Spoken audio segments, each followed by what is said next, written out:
आत्मा की खोज, अनंत शक्ति, आनंद और शांति, ईश्वरीय भक्ति के लिए जुड़े रहें हमारे चैनल से। आपका अपना चैनल गुरु अशोक तिवारी, लाइक और सब्सक्राइब करना ना भूलें। धन्यवाद। जय माता की, जय परशुराम। श्री गणेशाय नमः। प्रिय बंधुओं, कौरव पक्ष के इस योद्धा को पांडव पक्ष के 6 महारथियों ने मिलकर के मारा था। उस परमवीर योद्धा का नाम है मद्र नरेश महाराजा शल्य।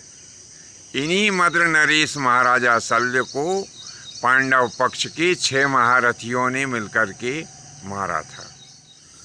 वैसे तो महाराजा शल्य रिश्ते में पांडवों के मामा जी लगते थे, क्योंकि नकुल और सहदेव की जो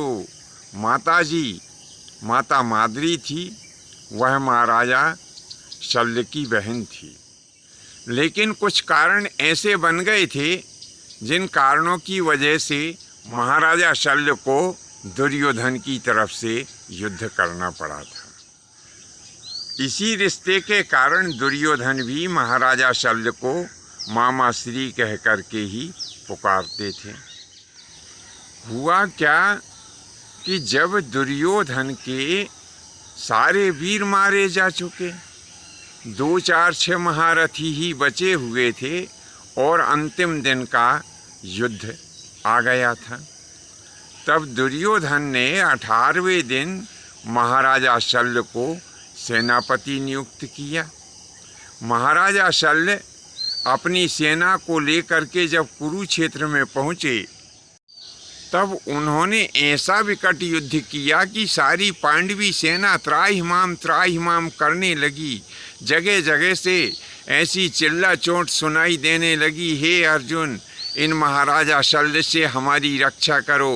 हे भीम, इन महाराजा शल्य से हमारी रक्षा करो। कहाँ गए नकुल और सहदेव? यह महाराजा शल्य हमें गाजर मूली की तरह काट रहे हैं। महाराजा शल्य के बल और पौरुष का कहाँ तक बखान करें। अपनी सेना का करुण क्रंदन सुन करके और अर्जुन, भीम, नकुल और सहदेव बारी बारी से सभी महाराजा शल्य का सामना करने के लिए पहुँचे, लेकिन किसी भी वीर की वीरता वहाँ पर काम ना आ पाई। महाराजा शल्य ने सबको परास्त कर दिया। तब चारों भाई श्री कृष्णचंद्र जी महाराज से पूछने लगे, हे नारायण, हे केशव, आप ही बताइए कि मामा शल्य का वध किस प्रकार से संभव होगा।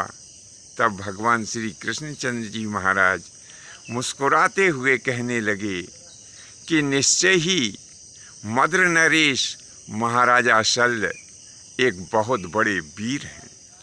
तुम किसी भी भाई में इतनी क्षमता नहीं है कि वो अकेले महाराजा मद्र नरेश का सामना कर सको, क्योंकि महाराजा मद्र नरेश में स्वयं अकेले में इतनी क्षमता है कि वे 5 महारथियों से अकेले युद्ध कर सकते हैं और उन 5 महारथियों को वे युद्ध में जीत भी सकते हैं।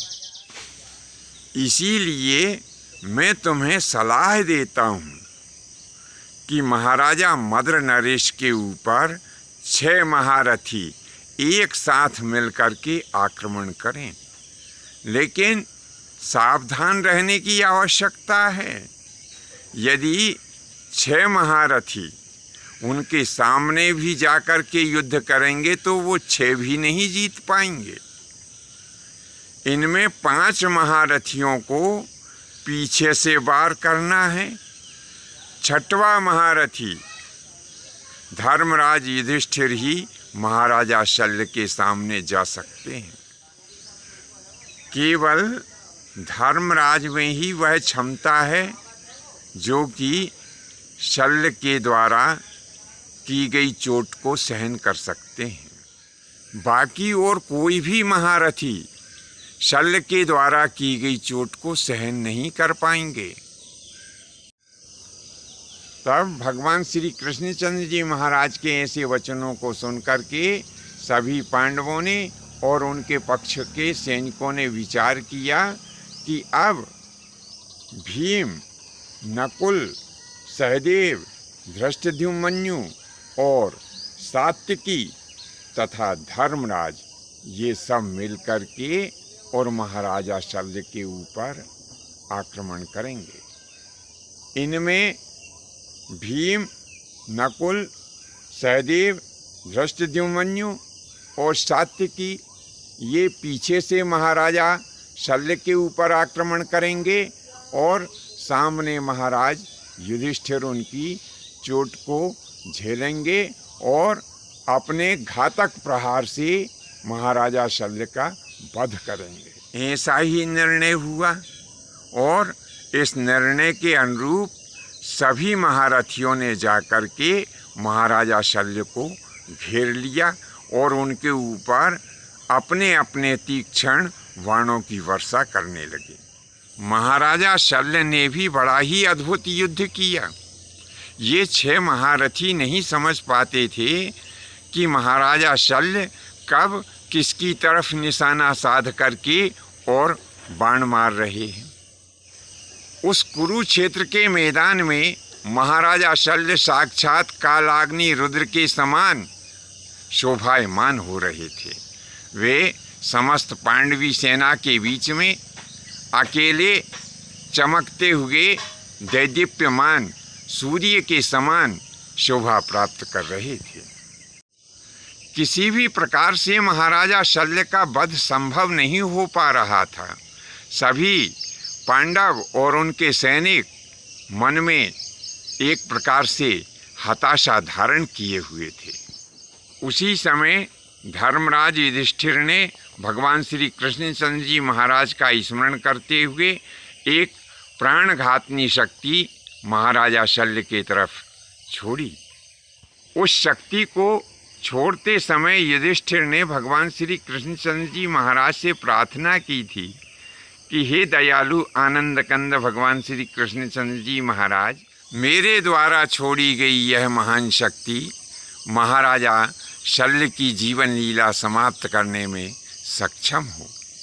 जब ऐसी प्रार्थना करके वह शक्ति छोड़ी गई तो महाराजा युधिष्ठिर के द्वारा छोड़ी गई वह शक्ति महाराजा शल्य के वक्ष स्थल में लगी। उस शक्ति के लगते ही महाराजा शल्य कटे हुए वृक्ष के समान इस पृथ्वी के ऊपर गिर पड़े और वहीं पर उनका प्राणांत हो गया। उस समय भीम ने बड़े उच्च स्वर से सिंहनाद करते हुए और यह घोषणा की कि महाराजा शल्य का वध हो गया, अब वह यह धराधाम पर नहीं रहे।